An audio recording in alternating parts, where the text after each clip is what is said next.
Good evening. Welcome to the June 5th regular meeting of the Town of Orange Planning and Zoning Commission. Before we begin tonight's meeting, I'd like to point out the locations of our emergency exits.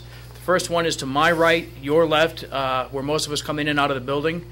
The second two, again, are to my right, your left, in the hall to the rear of this room. The first exit being immediately upon entering the hall, the second exit, or third exit, as you will, at the end of the hallway. I'd like to ask those seated at the table to introduce themselves. Hi, Tammy Costello, Zoning Administrative Assistant. Rick Mangione. Paul Kaplan. Ozzie Parenti. Paul Denise, Zoning Administrator and Enforcement Officer. I'm Commissioner Walter Clark, and Commissioner Judy Smith Morgan will be unable to attend tonight's meeting. She had a prior personal obligation that she could not reschedule. The first item on tonight's agenda is an executive session to discuss litigation concerning the Ravenswood Lakeside Village project. So I'd like to ask for a motion to go into an executive session. I'd like to invite Paul, Brian Miller, Barbara Schellenberg, and Vincent Marino. So moved. We have a motion. I'll second it. Any further discussion? No. There being none, we'll enter into an executive session at 7:33.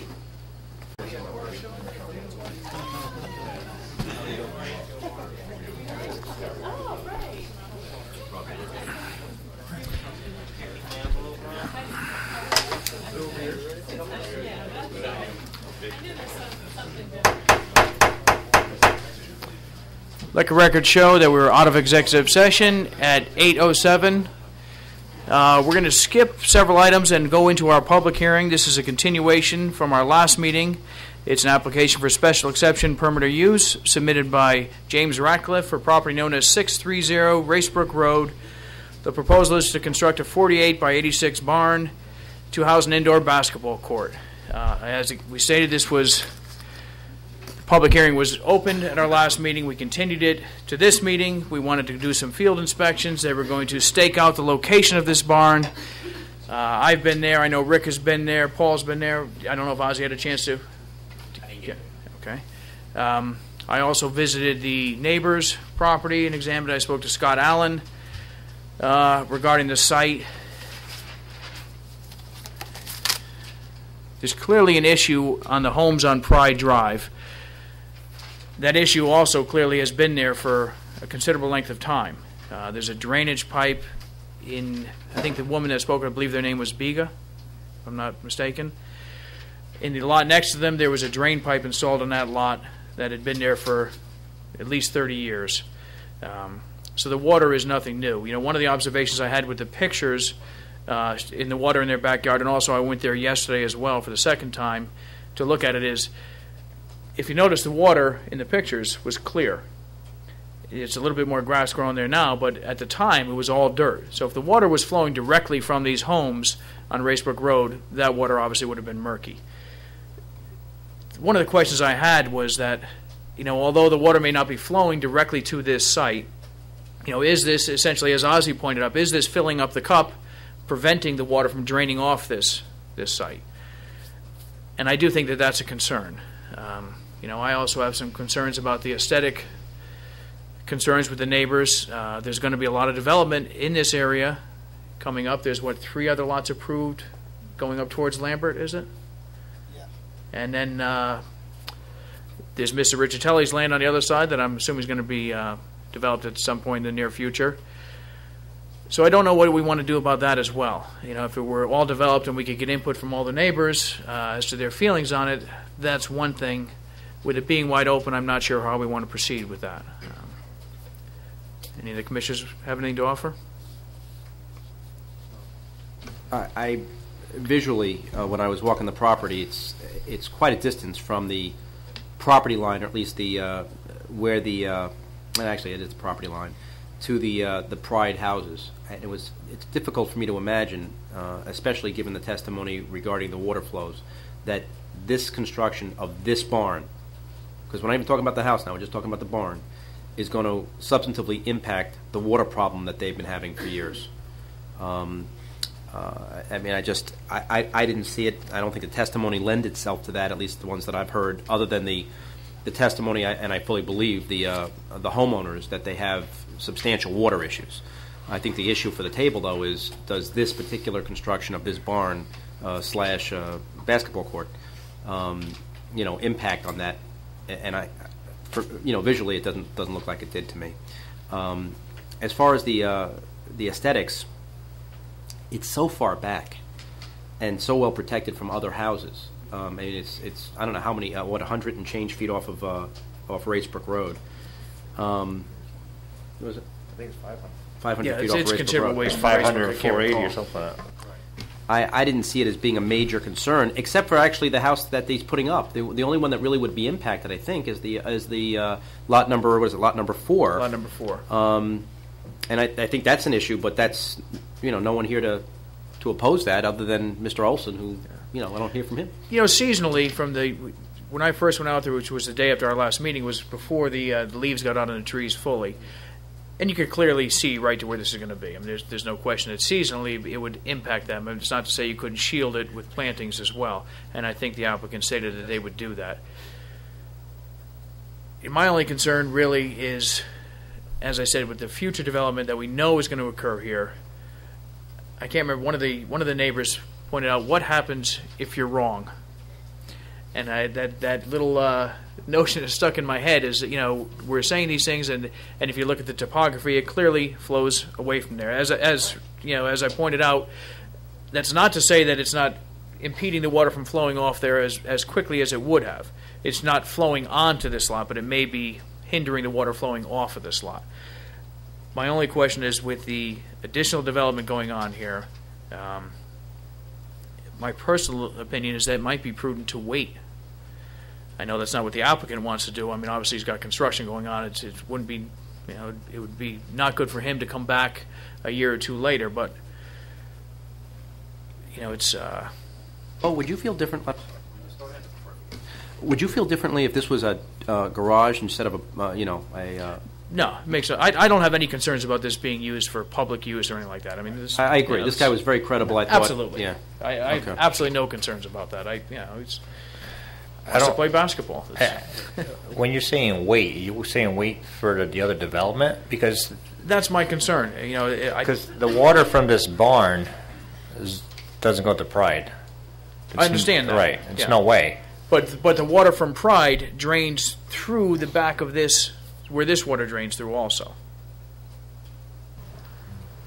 From the back of that lot from Pride Drive, it's about the same. Well, as you pointed out, it's got to get to the 82 feet. Well, right. why don't you explain what you did first, Rick? Well, I went out to the neighbors, I think it was 14 Pride Drive, where they had those pictures. And I went out there with a transit and showed them which way the water flows. And most of the water flows towards that drain, which is clogged. Right. But most of the residents are dumping their leaves, grass clippings, all towards the back of the rock wall there, where it prevents the water to keep on flowing towards the barn. So it really flows from Pride towards this barn and keeps on going towards the back. Towards the back of this. Right. Yeah. And my question is, as Ozzy pointed out, or questioned during the first meeting we had on this, is if the water's flowing off of this property to the back, is that preventing or hindering the water flowing from Pride, which also comes this way? In other words, is this filling up the cup over here, holding this back up here? Is the question I have. And also the reason I kind of would be more comfortable to wait on it is because the same circumstances are going to affect when they build the lot to the rear of this. I believe that also slopes up or down towards the same low area here. Well, I mean, I'm just looking at the plans from Lot 4. I see elevation 170, and then where it goes to Colonial Properties, you have elevation 160. That's 10 feet of pitch. I'm talking about the one off the end of St. John's, the development there, not off of Mr. Riccitelli's property.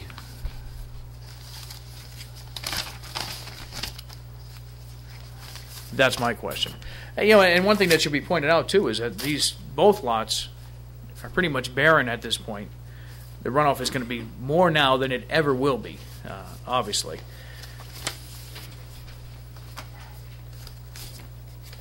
When you're talking about waiting, Bo, you're talking about a particular number or until construction of other lots? I would feel more comfortable waiting until construction of other lots. I'm not sure how the rest of the commission feels. I mean, obviously that doesn't it's not what Mr. Ratcliffe wants. I mean, he's going to have this, this plan and would have to go tearing up his property again, say a year down the road. Usually when they pull out these plans, they survey each individual lot. They don't go to the neighbor's lot to see what their problem is and why it's not flowing. They don't go to every single lot all the way down. Mm-hmm. So, that's not going to happen. So even if somebody does come in for whatever lot, I don't know if you could ask them, say, you know what, 10 miles up the road is where the water's coming from. They're not going to look into that. I have one question for Mr. Olson, too. You have to come up to the podium.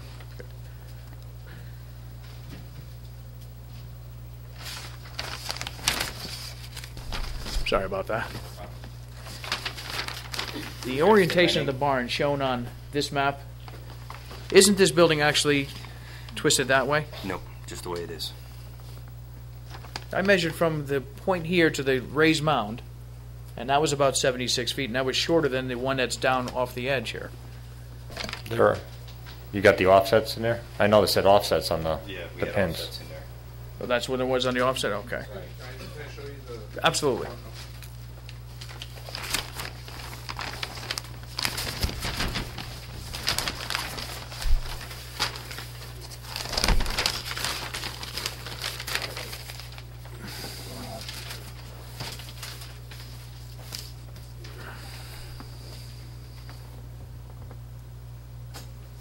Actually, let me hand these out. Thank you. You had asked. Thank you very much. See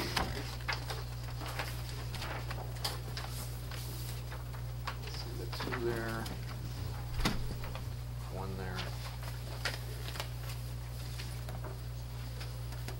So the barn in question does face directly towards the road. What you're seeing in the drawing, Yeah. the right hand is a view as seen from roughly my house. Okay. Okay, so it will have trees, it tucks into the woods here a little bit. The trees are already out of there. No more trees will be removed. And this vestibule, which you see, Yeah. has about a 10-foot roof sloping down to 8 feet. Okay, so that is the vestibule that faces this way. Right. And as far as the drainage issues you were asking about, I believe the pitch is very small from here to here. It is. And once it gets to my lot, it's a full 10-foot gradient from here to here. So when you're So it's talking gonna about the flow water quickly then. backing up, I believe the backing up is entirely on a different lot. And a Okay. 10-foot pitch in that section, is pretty steep for wetlands. Absolutely.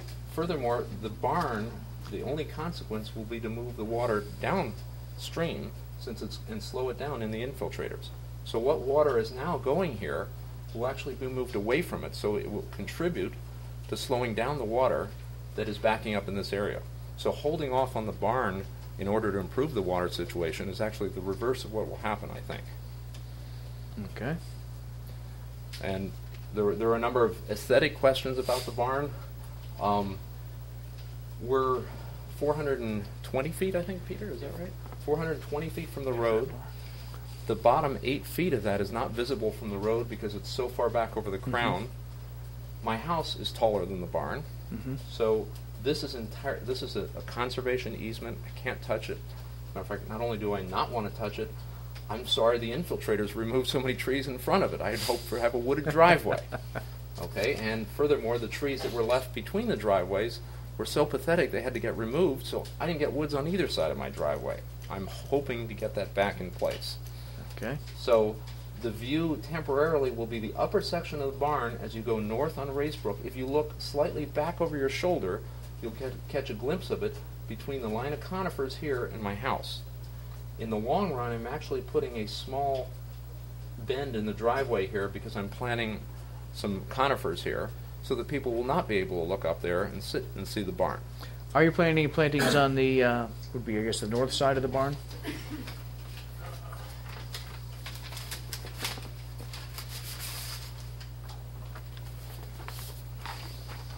I don't have as many of these if you can share a little bit. Before I forget, is there one door or two? How many doors do you have in this barn? Part of it depends on how the vestibule is set up and whether the wood floor requires air conditioning. So there will be either screens On the vestibule, if I can get away without air conditioning, without the wood floor warping in the summer. So it's still somewhat in the air.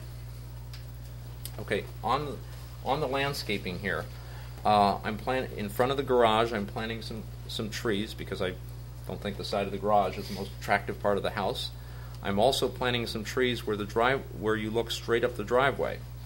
Okay. In addition, I'd like to plant some trees to the right of the doorway of the barn, as shown here. There's a break of trees. My landscape guy made the trees pretty big. My apologies.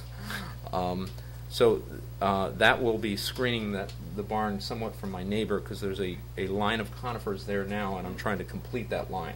I'm also filling in another spot that the conifers are a little thin.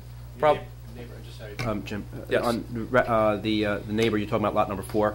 Yes, Dennis's lot, Okay. unsold right now, much to his dismay. On the other side of the barn, the barn actually goes a little more into the woods than shown here.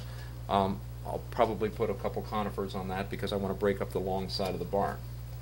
The barn, as you can see from the barn drawing, it was designed so that the side wouldn't look so big. That's why I selected a gambrel roof. So the side is only 10 feet tall before it starts arcing into the roof. And the front of it is broken up with a vestibule and a fake barn hayloft look. Yeah. So in terms of the neighbors, I don't think anybody can see it too well. I have some pictures.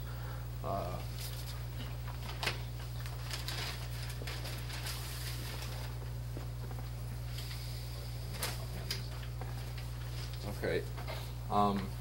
And as far as the drainage, this first picture is the ridge between my lot and Dennis's. I only have a few of these. These pass one down. Actually, I've got a bigger one too.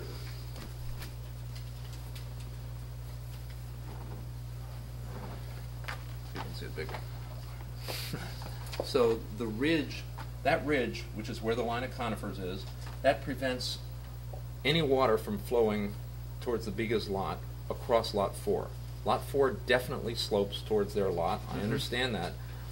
But that picture is taken right here, looking along this ridge that prevents water from going in that direction.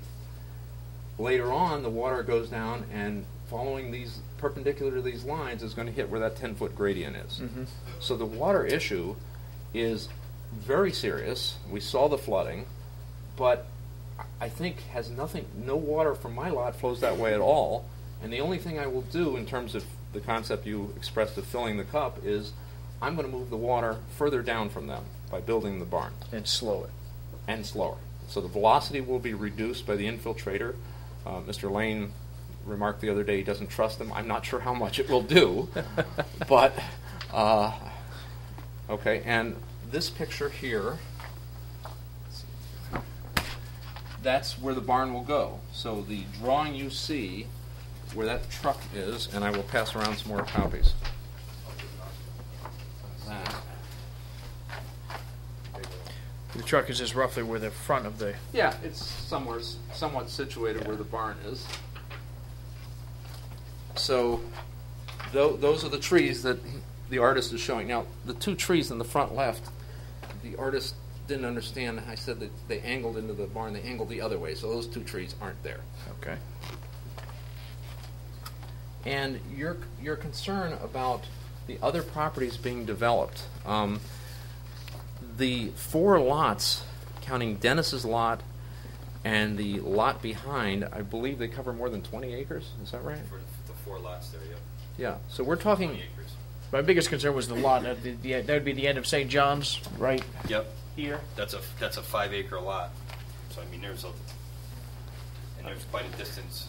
That's it. Where's the? I know that had some wetlands issues on that lot.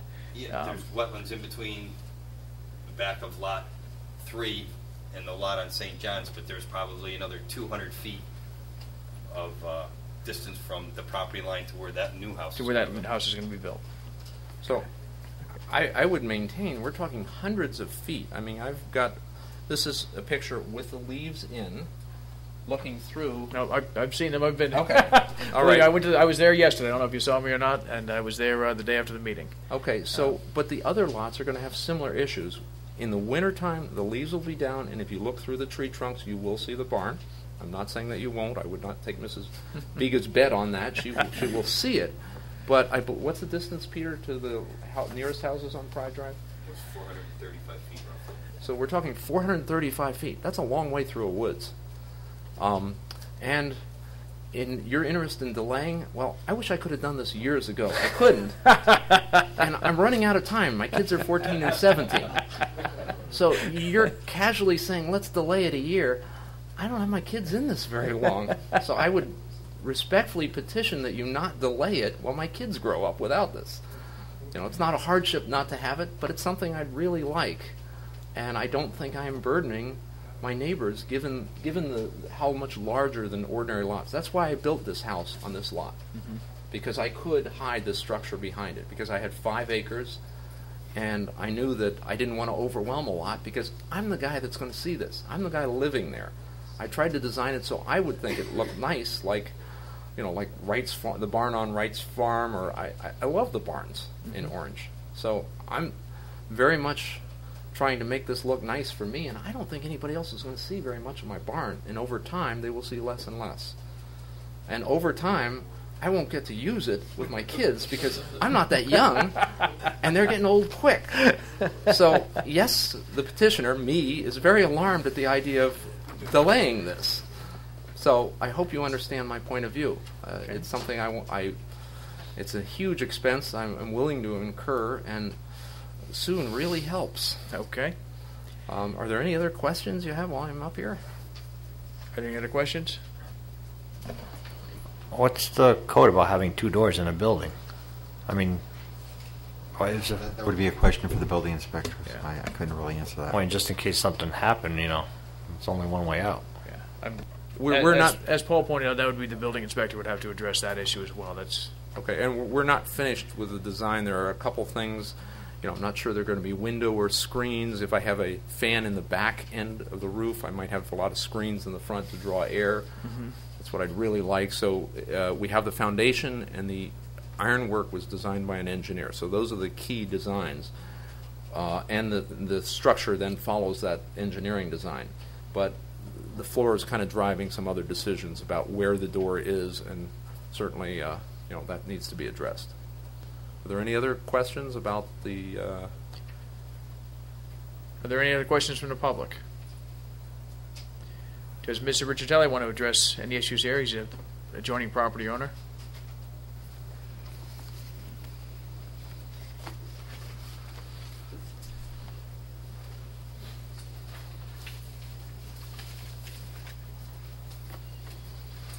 Gary Riccitelli, 200 Boston Post Road, Orange. This is the first time I'm hearing or seeing this plan, and I guess I'd like to just get a little bit familiar with it in terms of how it relates to my property. Maybe someone could explain it. I believe this is your property right here. This is the stone wall at the corner. Okay.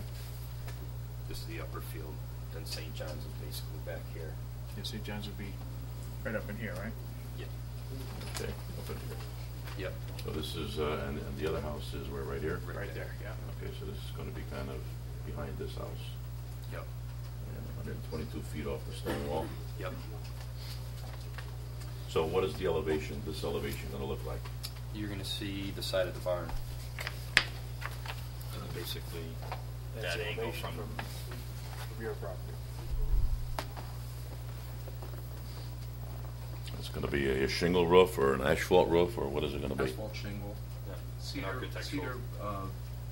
what's it called, batten board siding. batten board, traditional barn red color, white trim. Okay. And there'll be no doors on that side of it, just in the front? Well, It depends. that's There's open. another issue on the Yeah. door. The door would actually be, if another door is necessary, it'll be on the back, on the opposite end. Are you planning on putting any screening behind it? Right That's now, this is entirely woods from here back. Okay. So it actually tucks into the woods. The wood starts where this starts to fall off. So part of it tucks into the woods. And there's a row, there's a scattered picture row of shows trees that along better the or front no? wall currently. Not really, huh? I look out my house, I see trees and trees. Yeah, but it doesn't really show the the view that Gary's asking about. Are you planning on having a bathroom in that? No, no plumbing, no No septic, plumbing. just a big hollow shell with a very expensive floor.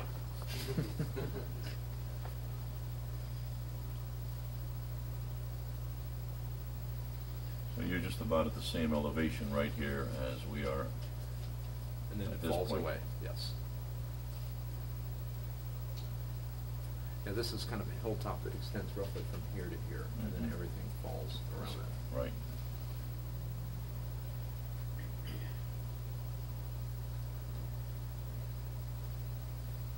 So from this property, depending where a house would be sited on it, Right. a third of this, or half of it, would be in the woods. This part in the vestibule, you'd see the front corner of that. And it would be through the road. There's a single row of trees, which you can obviously see through along the stone wall right here. These are not conifer type trees, though, are they? They are not currently. Yeah, so in the winter, when the foliage was down, you'd be able to see very clearly right through here. Yes. Actually, they're good sized trees now, so there's really not much low ground coverage. You can see right through there, even with the leaves on. Even with leaves on it, yeah. Right now, but it's, The landscape drawing that we had, it's anticipated that I would further high part of the barn. I want to see the front corner of it, but I don't want to see the full side, so I'm Right, planting right. conifers. I don't want to plant Right. conifers too deep because they aren't going to grow in there. Right. So where the barn is exposed, I'm going to have some conifers along that side. Well, I guess as an adjoining property owner, I don't have any objection to the barn. I happen to like barns myself. Okay. Probably what I would want to see, though, is maybe some pine trees here or pine trees over here, where it's in direct sight and visibility from the adjoining property. I'll put some in. I'm planning here because I don't want to see the full stretch of the side, so that's Yeah. already in the plans. But Right. I might want to delay it a little because I was planning to put some things depending on what you do with your property. 'Cause Mhm. I will want to screen if you put a house there. It'll be mutual. Right, right. I guess that's the only comment that I would have on it is, if there could be some landscaping either in here or down in this area here, so that it would not, take away any of the privacy of the adjoining property. okay. Would anybody else from the public like to comment on this issue? Are there any other questions from the commissioners? For Mr. Ratcliffe or Mr. Olson? Do we have a motion to close the public hearing? So moved. We have a motion. It's been seconded. All those in favor signify by saying aye. Aye. Public hearing is closed at 8:34. What does the commission wish to do? I got to tell you, I was persuaded by Mr. Ratliff's presentation, both for the purposes that he's intending, also for the running of the water when I walked out there. With all due respect, I don't see why we need to make him wait, so to speak, for the other.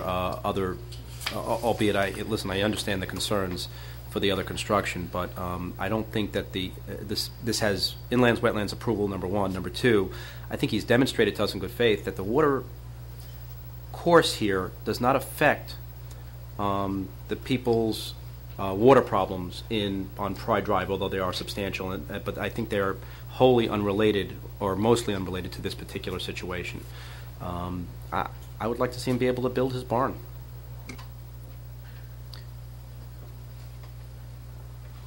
I never had any doubt about the applicant's willingness to, ultimately build something that was architecturally pleasing, and to, do whatever we thought best in that regard. And I never doubted the applicant's willingness to, shield from view by using trees and other plantings or whatever. The proposed barn from the adjoining property. So those were never issues for me. Really, the only issue with Bo was as you described it.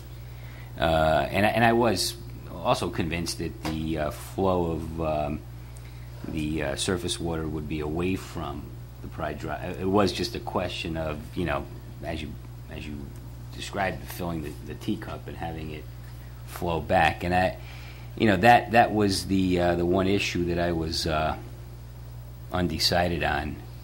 Though what I'm hearing tonight gives me some level of comfort on that question. I have no concern about the intended use of this barn. No, I didn't either. And I don't think that's a problem whatsoever. And I don't think it's really, to be honest with you, really workable to postpone it in some way. I mean, I think we either approve it or not, and if we don't, then the applicant, I take it, with the passage of time, would have the ability to come back at some point. Yeah, so. I think that, for one thing, I was looking at the topography really from Pride Drive down to the corner of this lot, and I hadn't looked at the fact that there's 10 feet variance from the corner of the lot to the south corner, which as the applicant pointed out, that water's not going to stand there, and it's not going to hold back the other water. From this lot, I mean, lot 4 may be causing problems, but that's... From the edge of the property, from Pride Drive, that rock wall, from there it starts dropping all the way to this barn. So it could be another 6-7 feet. I mean, it could be a 16-foot drop from Pride Drive to Colonial property. South, yeah. Right. So from being on wetlands, you said that's in no way an issue. The water from this lot will not go to Pride Drive. Yeah, and well, not go, but it's also not backing up. Yeah. No. I mean, that's an impossibility? I mean, if you get a 100-year flood or something like that, but I'm just saying it's just too steep of a grade and too much. I mean, I don't know. What do you got? A couple 100 feet. I mean, it's a wide area. Is the construction of this barn going to impact that water flow in any fashion? No, because any water coming off this barn is going into these infiltrators. It's going to slow it down. It's not. Without the barn there and you made grass, that's worse. Yeah. The water would just come down and go in. Well, the applicant made that point, right, that by putting the barn there, you're actually improving the situation. You agree with that? Yes. Okay. Any further discussion? Is anybody prepared to make a motion? I am. I'm just looking for my my little. Listen, I'll move that we approve the application for special exception permit of use submitted by Mr. James Ratliff for the property known as 630 Racebrook Road. The proposal is to construct a 48 by 86 barn to house an indoor basketball court. I would also do it with conditions of certain plantings that the applicant has indicated on the record, which I don't know if I have to be specific in the motion. I think we should be fairly specific about that. The applicant had indicated he was going to use conifers. Did I use that term correctly? On the looks like the west side, meaning the back side of the barn, and also no, I believe it would be the north and south side. North and south side. Correct. Rendering. Okay, and also Mr. Riccitelli had asked him, and I believe he agreed to put some white pines either on the property line or on the south side as well, to further hide the barn from the adjoining property owners. So should we make the motion in sufficient quantity to screen the visibility, or? And typically, when they do that for screening, should they be staggered? Yes, and the way the approval is normally written is that we'll specify it on a plan, and it's subject to my review and approval. So you modified you made your motion to. I'll make a motion to modify my original motion to have the landscaping plan to Mr. Denise's review and approval. We have a motion. Second. Any further discussion? All those in favor signify by saying aye. I'm going to oppose. So it passes 3-1. You're all set with your barn. Okay. Let me find my...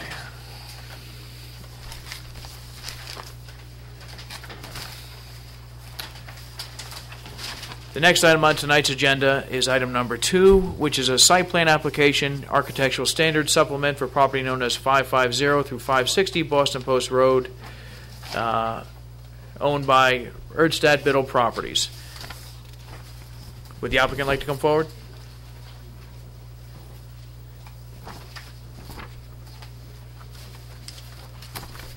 Good evening. My name's Wayne Worth.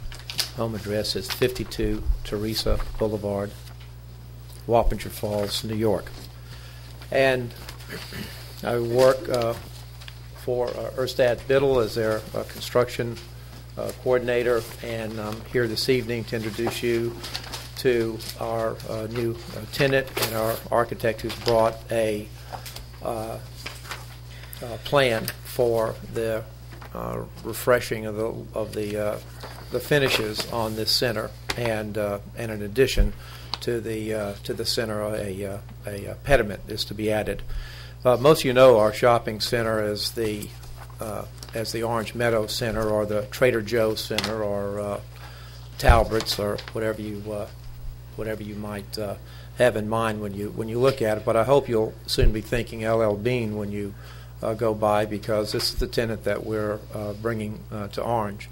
And as a part of bringing this particular tenant to our shopping center, it was necessary for us to do what actually the center needs done for it, is to give it a fresh look.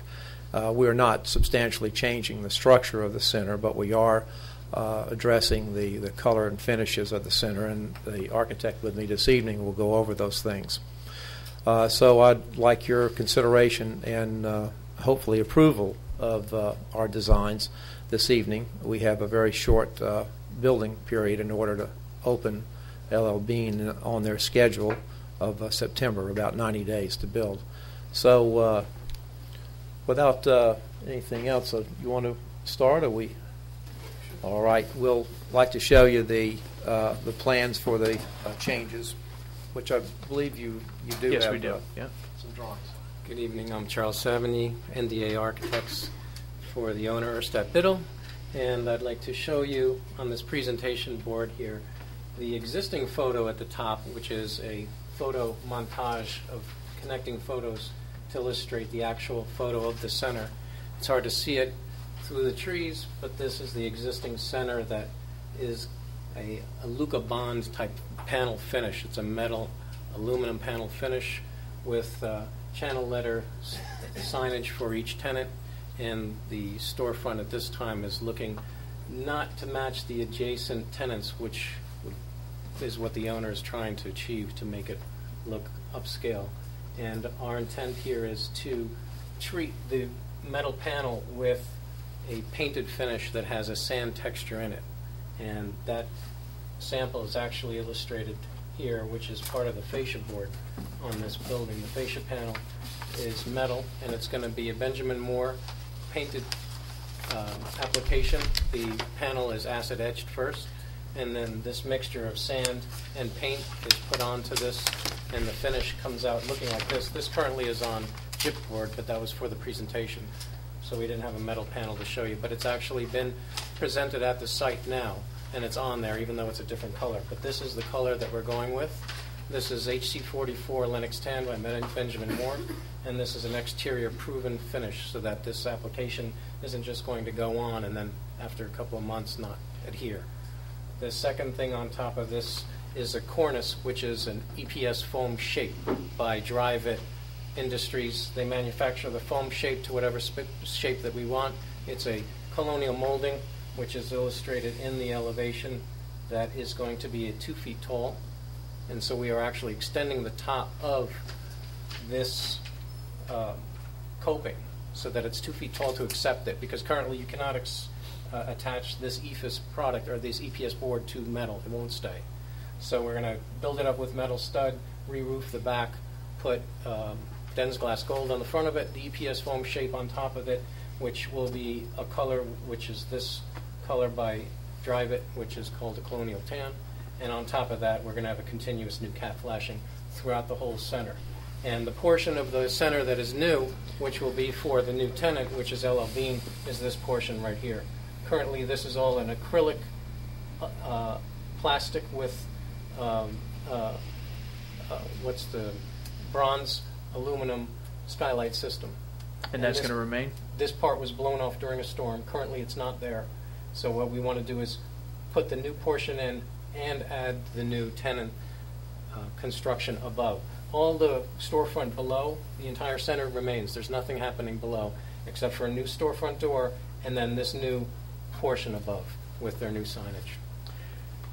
I'd like to point out to the commission, too, that the entire front of this building, with the exception of the area right by the Thomasville, is brick, the lower portion of this. Two colors. Yeah. Brick and split face block. It's a tan and a darker brown. Right. So we wanted to stay with the more neutral earth tone colors. Some of the adjacent neighbors have that same type of color with their structure, and it's EFIS, the expanded polystyrene construction and stucco finish. Well, why wouldn't you just use Dryvit over the fascia? You You could screw on insulation and You can't. The manufacturer will not recommend it. They came to the site. They inspected it. They can't guarantee. Plus, the owner doesn't want to guarantee that or the contractor, when you screw it on, that it's not going to pop off. We can't be positive that the substrate underneath is going to stay. Once you start securing, you have to find a stud, which you can't. And I know how the Lucabond manufacturing is you have studs at certain locations where the. Well, I thought you said it was a metal fascia. It is. It's a Lucabond is metal it's a thin skin aluminum on top of plastic. And these panels are pre-designed, brought to the site, and screwed into the structure. And they're tightly fitted, and they have joints and gaps. So if we did that on top of that, there would probably be structural movement, and we couldn't guarantee where the joints would go. Now, with the painting on top of it, we're going to have the joints still there. We're actually not going to paint over the joints. The joints are about 1/4 of an inch. They're very hard to see. So that whole structure, instead of it being silver now, is more going to look like this. And the reason why we put a sand texture in is because if it had some imperfections, you might see it with a regular painted finish. And it is flat finish, not a gloss finish. So this part is going to look like we put EFIS on top of the metal panel. So this is the vertical application, this is the sloped cornice, and then this is the flashing on top of that. So currently, that's a metal panel right there where that's going Currently, yes, I have an actual sample of it right here. This is a Lucabond right here. And that's what's on the building. That's on the right building now.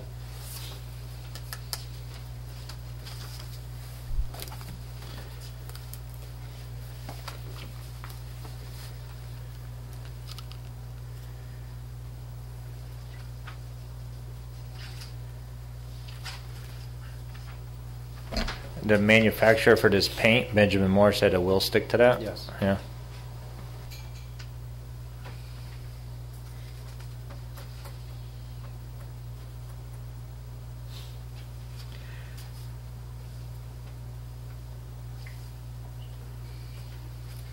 I was just checking to see if, that typically we don't allow any type of metal siding, which is what I was checking to verify in our architectural standards. And as I pointed out, the majority of this building is brick or a split-face block now. Obviously, it would be nearly impossible to put any type of brick or any other structure on this part of the building as it exists. My feeling is it's clearly a dress up to this shopping center, and it could use it as well. So I think it's a vast improvement. I know we do have a letter, before I forget, that was submitted by the Orange Economic Development Corporation. And I'd like to read that into the record unless Mr. Grimmer would like to read it in.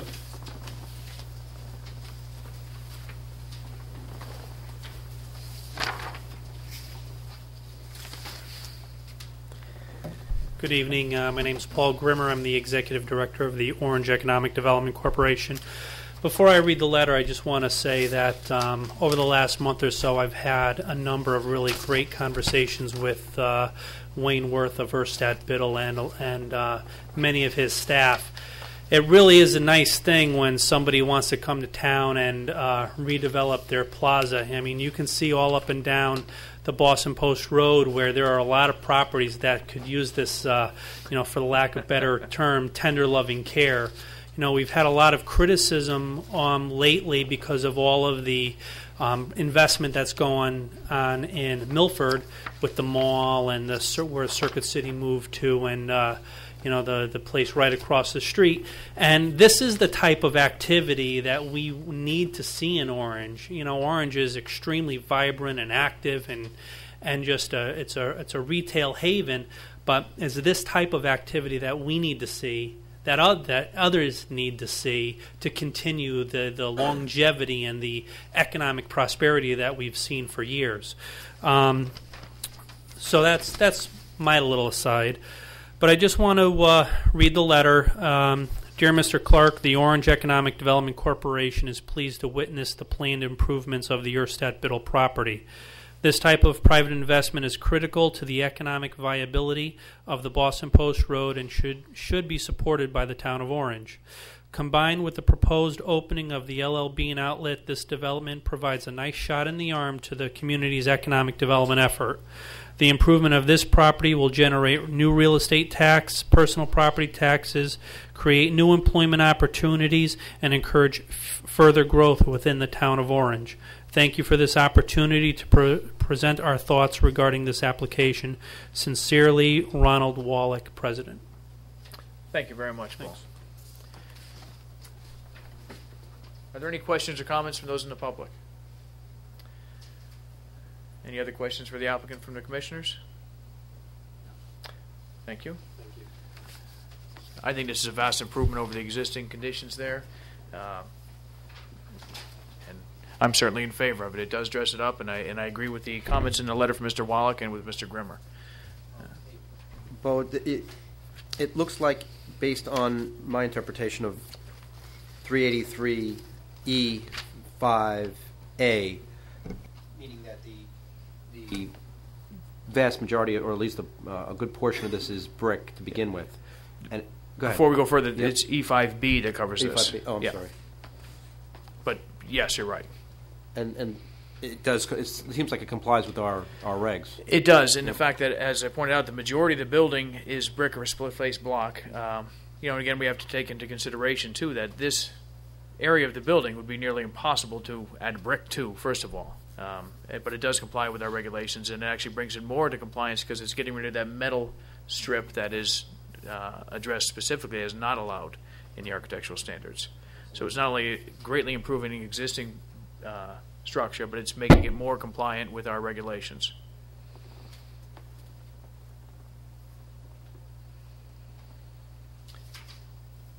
Any other comments or questions?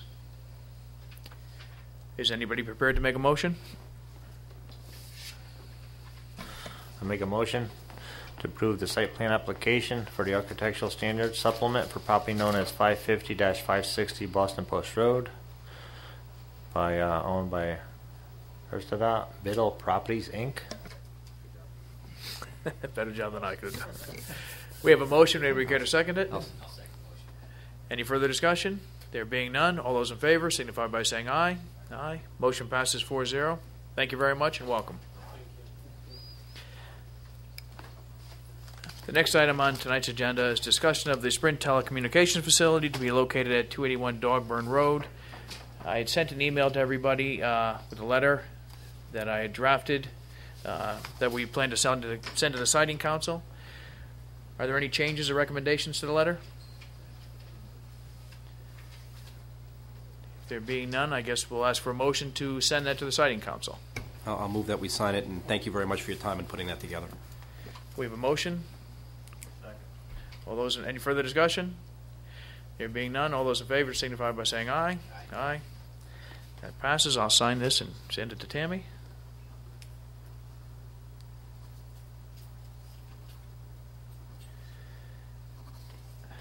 There we go. And if you could just mail that off to the Siting Council, please. Thank you. The next item on tonight's agenda is the request for release of bond for Best Buy Retail Center. Is the applicant here? The applicant isn't here. We did get all the sign-offs for the release. As a matter of fact, we got it quite a while ago, and somehow it just didn't get brought before the commission.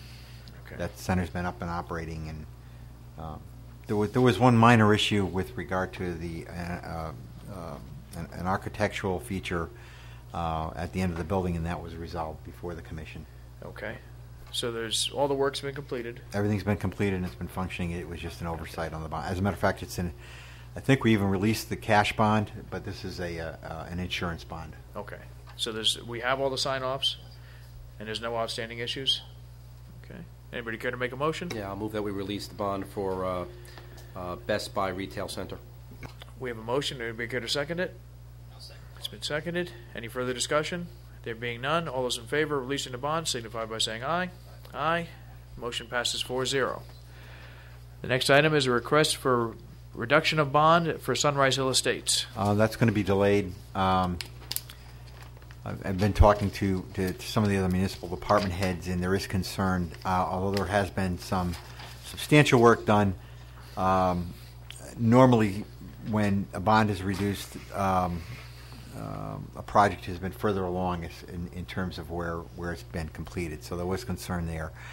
Also, in talking to the fire marshal, there was concern with regard to a water pressure issue, which still hasn't been resolved. Okay. It may in the near future. I know I've been talking to Charles Sherwood about it and a representative of the water company, but that hasn't occurred. We may have a department meeting with the developer within the next week or so to discuss this further, but the current status is that at this point in time, the other department heads did not see fit to do that. Okay. This may change by the next meeting. I don't know. We're going to have a sit-down meeting. So. Okay, so we'll take no action on that. The next item on tonight's agenda is a review of the minutes from the May 15th, 2007 meeting. I had one question, and perhaps Paul can help me with it. On page number 4, when we're talking about the letter from Charlie Sherwood, the fire chief, I thought I had read that letter into the record. I think you're correct. Okay, because it states that Paul read it. I think I was the one that read that Yes. letter.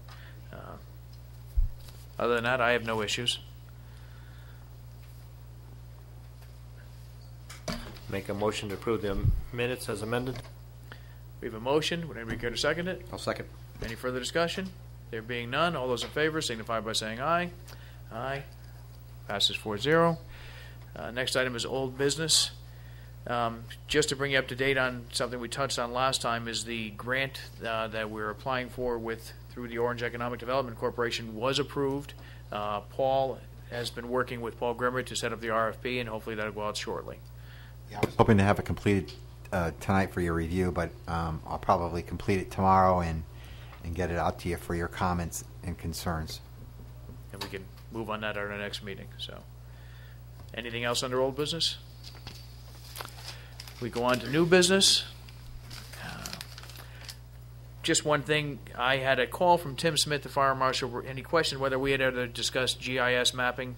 And I told him that, it's kind of been discussed a couple times in conversation, but never really as an issue in front of planning and zoning.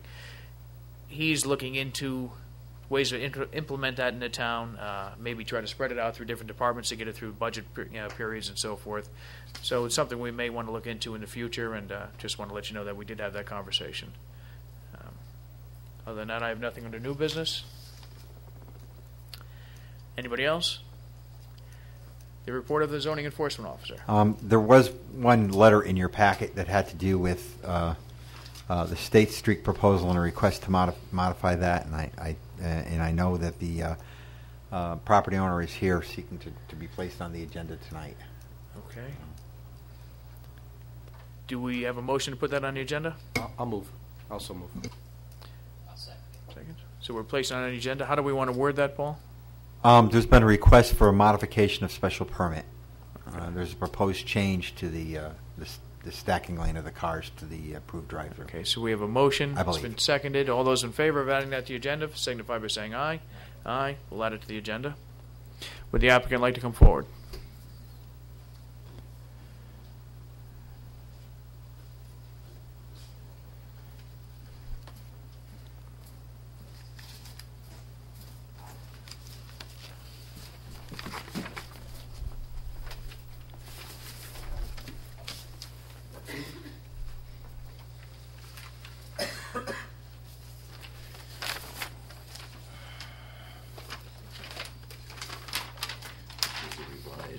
The revised site plan.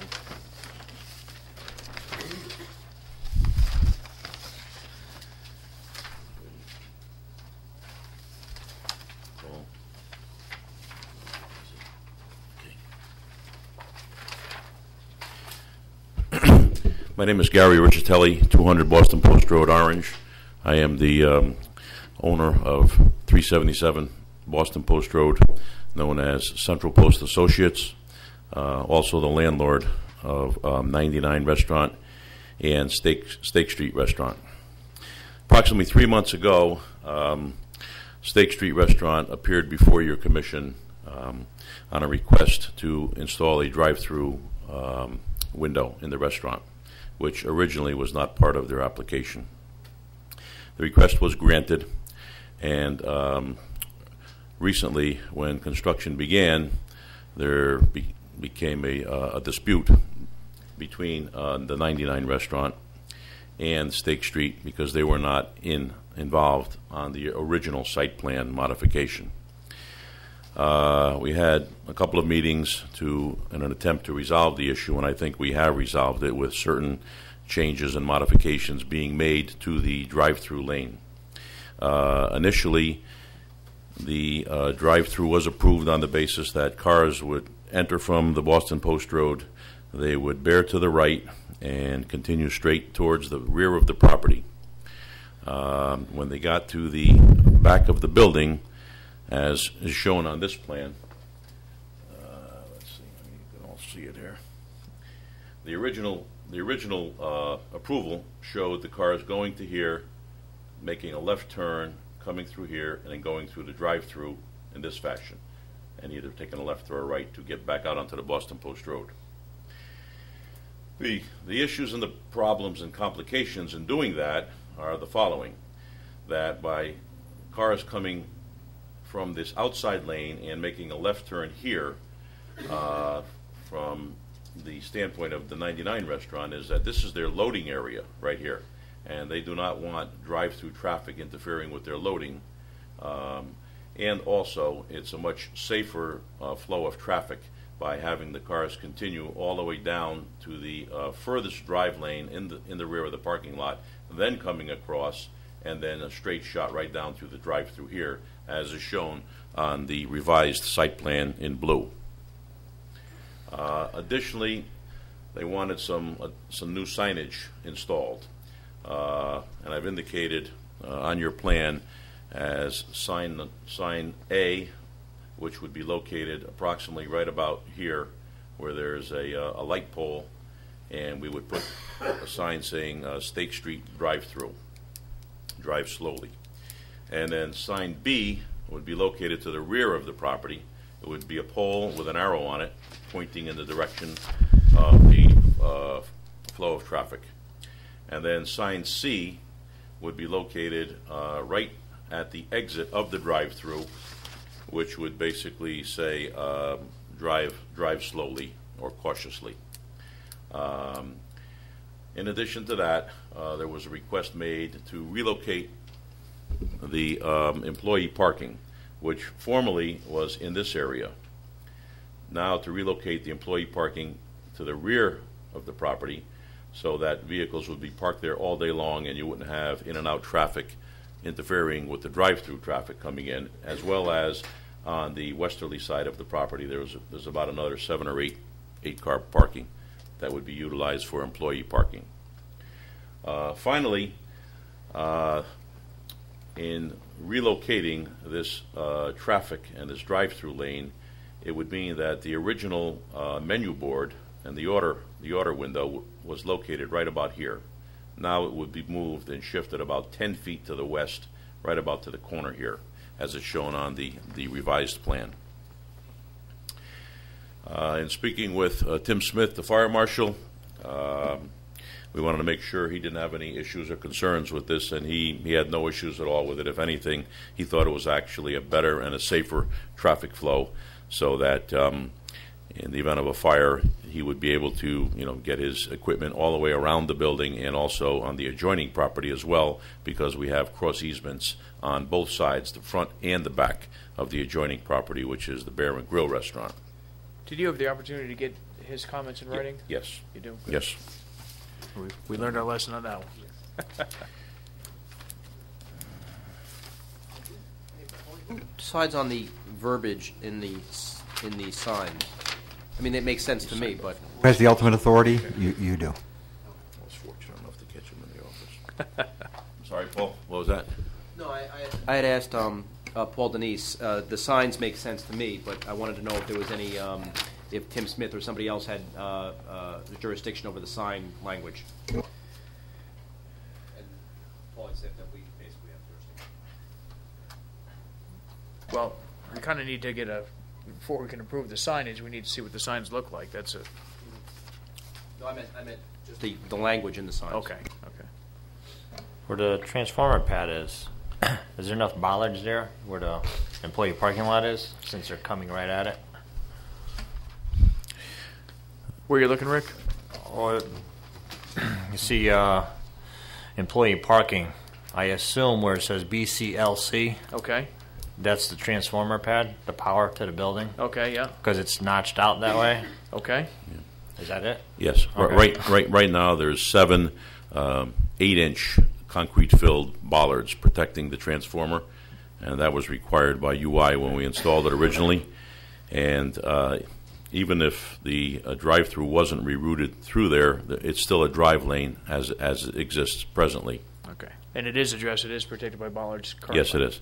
Bollards and curbing as well.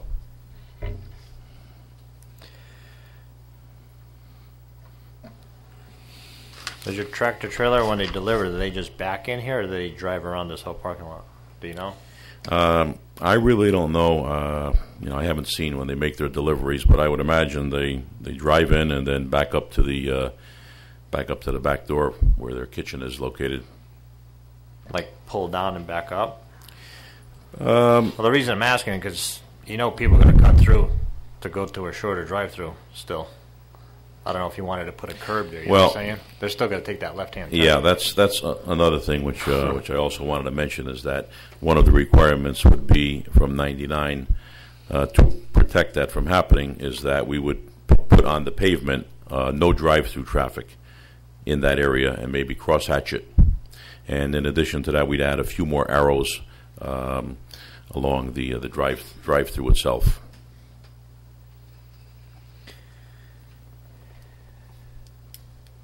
We do have the fire marshal's signature on the plan. I think we can go forward with that, but I think if we make a motion to approve this, I think we should make it conditional on a letter, an actual letter from the fire marshal. My question is, as Paul pointed out, also to the signage. Without having a chance to review the signage, I don't know how we should proceed with that.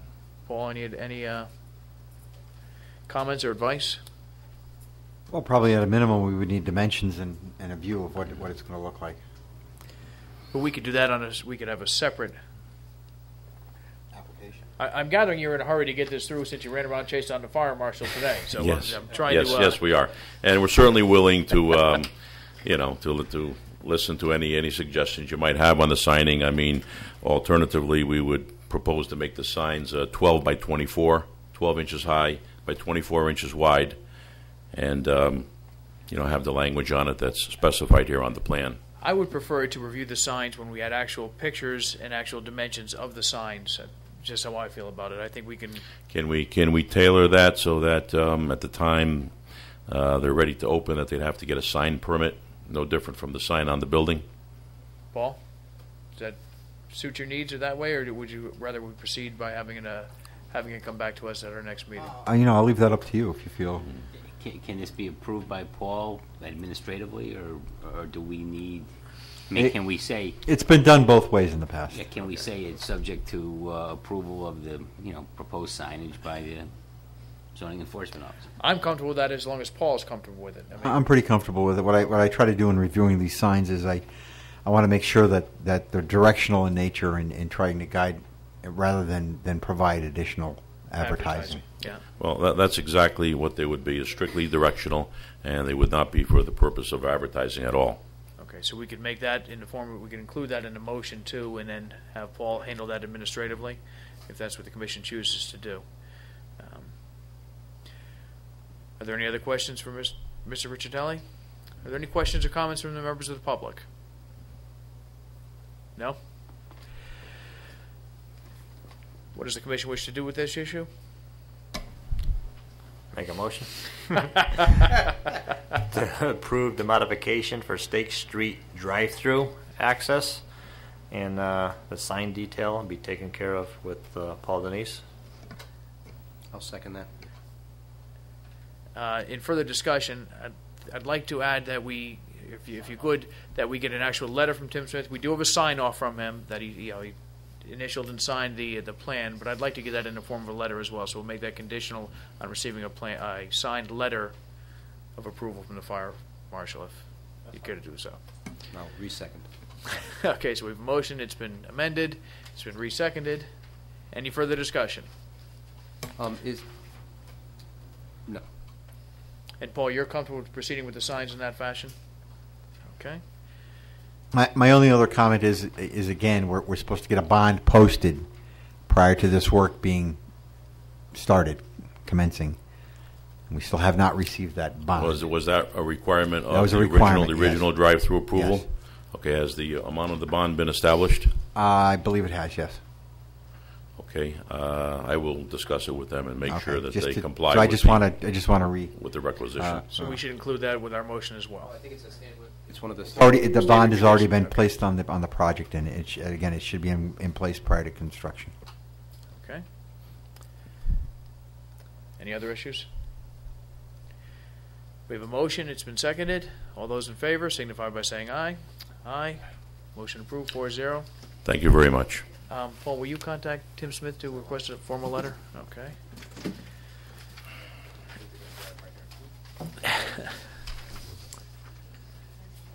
Paul, do you have any other items to bring up under your report? Just, again, Springbrook Commons is proceeding. They're quite substantial buildings. Sometimes you don't get a sense of that from the site plan, but there's been virtually no problems or issues. There's a number of enforcement actions that have been ongoing, and I try to keep you abreast of those in your envelope. There'll be a few more going out tomorrow.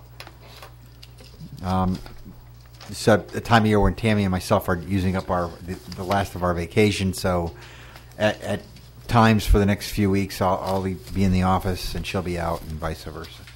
Okay. Any questions or comments for Paul? There being none, is there anybody care to make a motion to adjourn? I'll move that we adjourn. The motion, anybody care to second it? It's been seconded. All those in favor signify by saying aye. Aye. Meeting adjourned at 9:15.